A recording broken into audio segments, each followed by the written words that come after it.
神奈川，一个我深爱的地方，也是我在日本住的地方。来日本3年了，我也成了被神奈川浇灌的其中一人。你要说最早知道这个地方，可能还真是镰仓高校前。但是你一旦住久了，就会发现它不会成为你爱上这里的原因。但是要来神奈川的话，应该怎么玩呢？首先早上的体验和晚上的体验特别的重要。那我们就从早上开始。早饭我推荐在镰仓的有利多库洛这家店，吃一份很日式的简餐，很便宜。江之店会在你打鸡蛋的时候从你面前开过，所以那个什么，打快一点。千年古都的早晨就这么从一只烤鱼开始。当然早餐还有别的选择，你也可以在沿海的比鲁斯看着海景，吃柔软的 pancake， 还可以在喜力乌斯酒店的70楼俯瞰着全市吃早饭。吃完早餐以后，还可以在横滨的海边散散步。泡面博物馆一般会是我去的第一个地方，这里陈列着全世界各种有名的泡面。我们中国这边的代表是老坛酸菜面，居然没有泡椒牛肉。当然3楼还可以定制一碗自己的泡面，随便你画什么，随便你想吃什么味道，根据心情来就行。饿了还可以在这来一顿下午茶。接下来你就可以直接坐着江之店开始玩，每个站都很有流量。什么？我的意思是每个站都很值得打卡。海街日记、灌篮高手，还有我最喜欢的倒数第2次恋爱，故事都在这停留过。特别是极乐寺这个站，大家应该巨熟悉。我也不知道为什么，光是这个站的设计就很好看。还可以去逛一下商店街、变层田重建市街。果然这里的街道就是最接近日漫的地方。下午快天黑的时候还可以去逛一下长谷寺，夜晚的灯光和红色的枫叶，小情侣牵着手在那逛街，氛围感直接拉满。但是你要说横滨最美的时候，我觉得应该是晚上，因为这个地方有各种各样的灯光秀。想象一下和喜欢的人牵着手在这个地方溜达，是多么享受的一件事。逛饿了的话可以在，这不是神吗？怎么会有人饿这么快？但是别管，我就是想吃那个芝士芋泥和那个披萨。如果这个时候你还有力气，也可以看一下江之岛的夜景。这个地方叫湘南的宝石，每天下午5点开始点灯，亮灯的那一瞬间真的很震撼。你甚至还可以上到灯塔上面俯瞰整个江之岛。其实除了灯塔，岛上还有很多夜景都可以看。但今天其实讲了这么多，也只讲了神奈川的1/10。这次主要介绍神奈川可以在早上和晚上玩的景点，剩下的就等你们来找我玩了。阿基推荐指数9分，卡不样。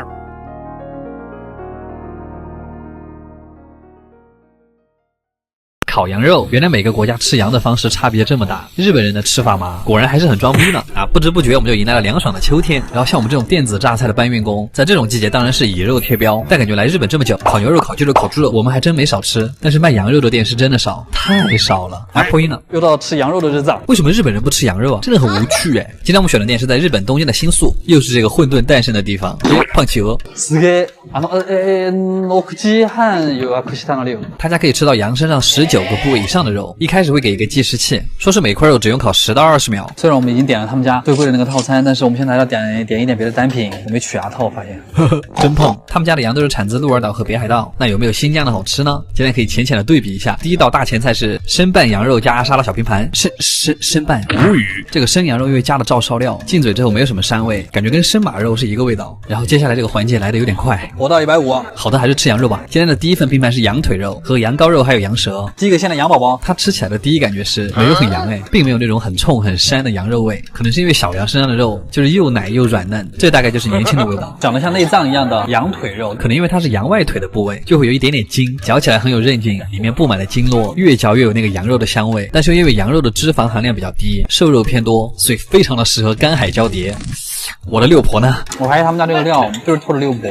蘸了辣椒面吃起来的羊肉有种国内的味道了。然后我们烤的时候，旁边的服务员一直在强调不要烤太久，羊肉烤太久就特柴，少烤一会儿保留住里面的肉汁，那样才会 Q 弹。而且烤羊肉并不会渗出很多油，四舍五入吃羊肉不会胖。最后烤一下厚切羊舌，蛮扎实的。羊舌外面吃起来比牛舌更紧实，但是里面又特别的软，它里面像那种炖了好几个小时的牛舌。哎，好怪的口感哦。茄子啊，就是没有任何调料的茄子。接下来是一盘切的巨好菲力，它在烤盘上的时候我就有点咽口水了。烤熟之后在旁边的雪盐上面滚一圈，这个感觉特别的治愈。它这种特制的雪盐是那种不规则的片状，那个咸味非常淡，甚至有点奶香，用那股淡淡的奶咸味激发出肉的鲜味。我现在特想刨2口米饭。然后这一盘铺满的是低温调理的羊屁屁肉，官方吃法是蘸着芥末吃，但是它的味道又特别像成都街边卖的卤牛肉，那就是说卤味我们要蘸什么吃？哎，六婆呀，不是广告。你甚至还可以把这个卤味拿来烤一下，因为这一块肥肉比较多，烤一下之后那个油香简直扑鼻。好的，接下来是这个肋骨肩膀肉，这个部位带了一定的脂肪，但是烤了之后那个部位吃起来有点脆脆的，就吃起来很有弹性的脂肪，不油腻不松软，甚至还可以嚼一会儿。下一块是羊沙拉，就相当于是羊的里脊肉，我不是很喜欢那个肉，它就没什么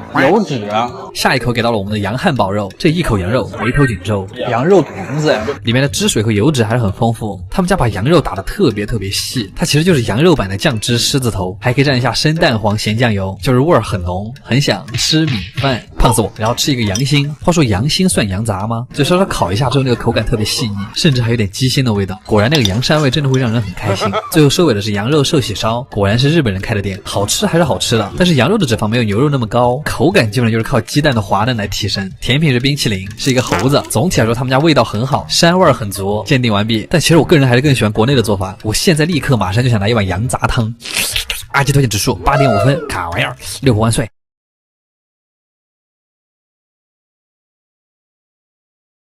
今天直接被震惊 ，Yuki 讲你这个是还活着的意思吗？今天去的这家河豚店是不是有点新鲜过头了？又到了吃河豚的日子。东京银座最近有家河豚店口碑非常的爆炸，这只应该就是我们前天预定的 Yuki 酱，只是没想到 Yuki 酱为什么会这么大，而且你为什么这么忧郁啊？すみません。予約したのリュウです。我们本来是想预定包间的，但后来为了更清楚的看到 Yuki 酱，最后还是选择了吧台。然后因为已经预定了套餐，所以这次我们就不用看菜单了。桌上有写一些河豚奇怪的吃法，然后就是今天的第一个前菜，河豚鱼皮。河豚皮应该是河豚身上最 Q 弹的一个地方，红色的那个东西叫做红叶，甜辣味道的胡萝卜丝儿，这道菜吃起来就像在嗦面一样。但河豚皮和那个恰到好处的酱汁真的是神仙搭配。第二个菜是一道大前菜，河豚刺身。虽然说它是前菜，但它一直是我在河豚料理里面最喜欢的一个部分，这样吃才能感受到 Yuki 酱的味道。吃法的话还是老吃法比较香啊，不过你不按这样吃的话也没关系啊，用河豚肉卷一点鱼皮，再把葱和红叶卷进来，柠檬的话可以挤也可以不挤，我是喜欢来一点点，最后再蘸一丢丢这个臭橙醋，这个醋也是这道菜的精华，它的味道刚好可以衬托出河豚肉的鲜美，蘸太多的话就会盖住它。日料中的一股清流，特别好。第三个菜叫盐烤白子，白子你们懂的吧？就是河豚装那个的地方，挤上一点柠檬就可以直接吃了。我也不知道该怎么形容它这个味道，就是烤胆固醇的味道，里面的东西像豆腐一样，是香的但也很稠。然后还有一道姊妹菜叫天妇罗白子，这个我觉得最好是撒一点点盐，吃起来真的是炸鲜奶本奶了，口感几乎一模一样，不过它就是咸口的炸鲜奶。下一道菜是油炸 Yuki， 这个我觉得直接啃就行了，切下来的肉还是一大块一大块的，有点过瘾，吃个刺身轻轻油腻。接下来就是我们今天的主菜了，河豚小火锅。但是为什么这么好的肉不拿来做刺身？总之把肉和菜全部丢进去就可以了。不过河豚肉不能煮太久，因为那个肉很容易就煮没味儿了。但不得不说那个味道是真的巨鲜，就是这样煮出来的河豚，就算你不去蘸那个酱料，也会有一股淡淡的柚子味，就贼高级那个味道。这回就是刚才还在跳动的 Yuki 酱。不管肉里还是锅里都是没什么油的，就是2个字鲜嫩，特别好吃。然后就连蔬菜都会染上河豚那个味道，所以最后煮出来的那锅汤也是精华。用它最后直接煮了一锅小米粥，服务员还会给你发这种海苔，用它卷着饭吃也是神仙味道。哇，真的谢谢你 Yuki 酱，给我带来了这么美好的体验。最后的甜品是一个夹心冰淇淋。就整体下来还是感觉特别的满足，因为菜品实在是太多了。阿基推荐指数9.5分，卡玩意儿。烧鸟听着很装逼，但在日本就是撸串儿。不过有一些富人啊，他们觉得撸串儿这个动作非常不优雅，我也不知道他们每天在想什么。于是有了这家店，今天直接吃出了烧鸟的真谛。不愧是托利 CK 的监制，人家这么多年都排日本第一，果然还是有点东西的。又到吃烧鸟的日子，他家在惠比寿，和东京众多米其林餐厅挤在了一起，但他其实根本就不需要米其林的认可，我自己说了算。一进店你就会发现，越好的烧鸟店，座位会离大家越近。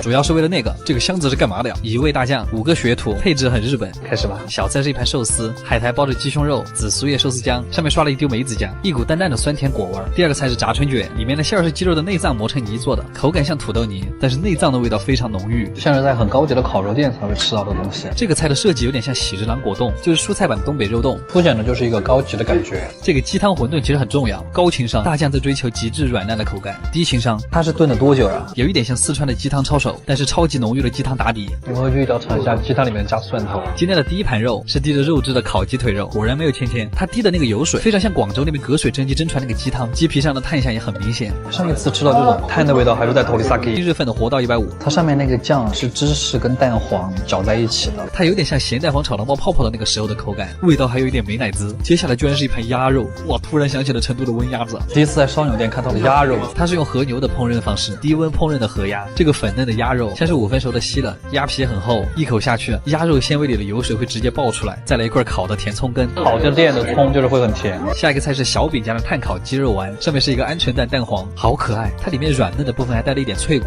非常像我豆腐嘴刀子心。把烧鸟的那根木签取掉之后，会实现更高级的一种口感。然后是海苔配烤年糕，虽然是糯叽叽的口感，但是居然一点都不粘牙，是大海的味道啊！这个菜是烤鸡皮，刚进嘴像是猪油渣，嚼到后面像是脂肪口香糖。鸡皮是唯一一个能够做到又软又脆的东西的吧？哇，这个菜很厉害，它这个造型真的很像菌训霸，虽然剔除了骨头，但是保留了软骨，吃起来像猪耳一样方便。下面还搭配了萝卜泥解腻，它这段烤得非常的自然。然后是烤鸡屁股，第一次看到鸡屁股有这么好的待遇，因为它的脂肪真的很多，咬下去真实的在爆油，可能这个就是鸡油味的 QQ 糖吧，好 Q 好油。这个是他家最具特色的菜，很多客人来都会直接点3份，像是开了花的鸡腿，先油炸了一遍再烤，最后撒上孜然跟辣椒粉，里面的鸡肉还很鲜，这一盘鸡你太美了，吃一口就会爆炸。